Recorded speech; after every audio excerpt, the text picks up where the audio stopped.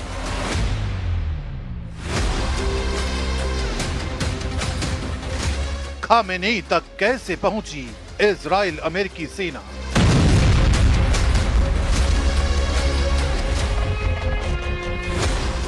किसने की ईरान के सुप्रीम लीडर से गद्दारी।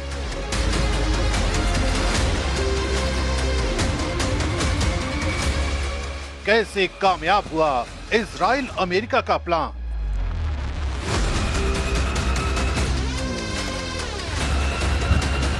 Thank you, Dom. Thank you. Iran इस वक्त बदले की आग में धधक रहा है।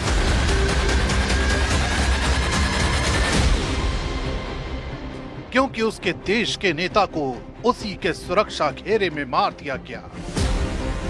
देश में इस्लामिक क्रांति की आवाज को बुलंद करने वाले नेता को उन्हीं के परिवार के बीच युद्ध के बारूद का शिकार बनाया गया। बताया जा रहा है कि हमला बेहद सटीक और योजनाबद्ध था। तेहरान के सबसे सुरक्षित माने जाने वाले इलाके में मौजूद आधिकारिक कंपाउंड को निशाना बनाया गया। तड़के सुबह जब सुप्रीम लीडर शीर्ष सैन्य कमांडरों और सलाहकारों के साथ बैठक में थे, तभी आसमान से मौत बरसी।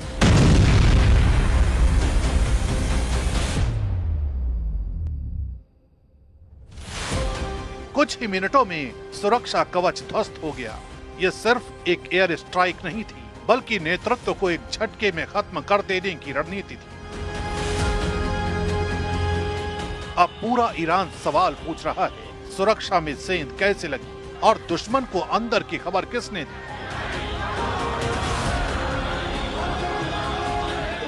इस पूरी कहानी को समझने के लिए हमें बीते 48 घंटों की कहानी को समझना होगा। 28 फरवरी 2026 ईरान के लोकल टाइम के मुताबिक सुबह के 9:45 हो रहे थे।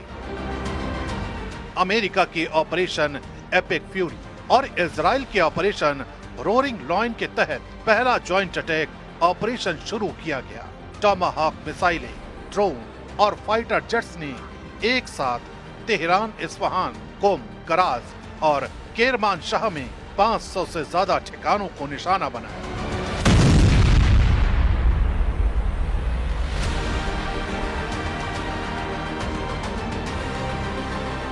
सबसे घातक वार तेहरान के डाउनटाउन स्थित सुप्रीम लीडर के आधिकारिक कंपाउंड पर हुआ। रिपोर्ट के मुताबिक 30 से ज्यादा बंकर बस्टर म्यूनिशन इस्तेमाल किए गए। उस वक्त खामेनेई अपने शीर्ष सलाहकारों अली शमखानी, मोहम्मद पाकपुर और दूसरे कमांडरों के साथ मीटिंग में थे। पहले हमले में ही कंपाउंड पूरी तरह तबाह हो गया और इसी हमले में ईरान के सुप्रीम लीडर मारे गए।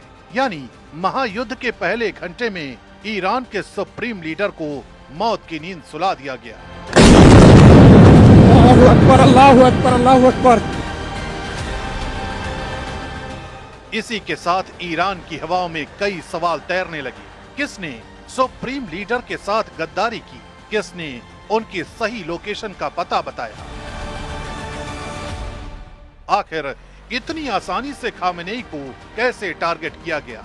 दावा किया जा रहा है कि ये सिर्फ आसमान से बरसा हमला नहीं था, बल्कि जमीनी स्तर पर महीनों से चल रहा एक गुप्त अभियान था। इंटेलिजेंस नेटवर्क ने सुप्रीम लीडर की मूवमेंट, मीटिंग शेड्यूल और सुरक्षा पैटर्न की बारीक जानकारी जुटाई। सैटेलाइट सर्विलांस, साइबर इंटरसेप्शन और अंदरूनी सूत्रों के जरिए लोकेशन को रियल टाइम में ट्रैक किया गया।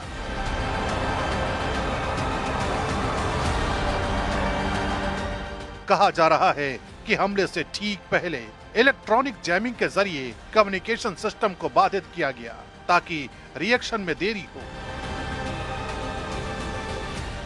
कुछ रिपोर्ट्स में यह भी इशारा मिलता है कि विशेष ऑपरेशंस यूनिट्स ने जमीनी पुष्टि दी, जिसके बाद प्रिसिजन स्ट्राइक को हरी झंडी मिली। अगर ये सच है तो ये सिर्फ एक एयर स्ट्राइक नहीं, बल्कि भीतर तक घुसी एक खुफिया जंग थी, जिसका अंजाम पश्चिम एशिया में कोहराम की वजह बन गया।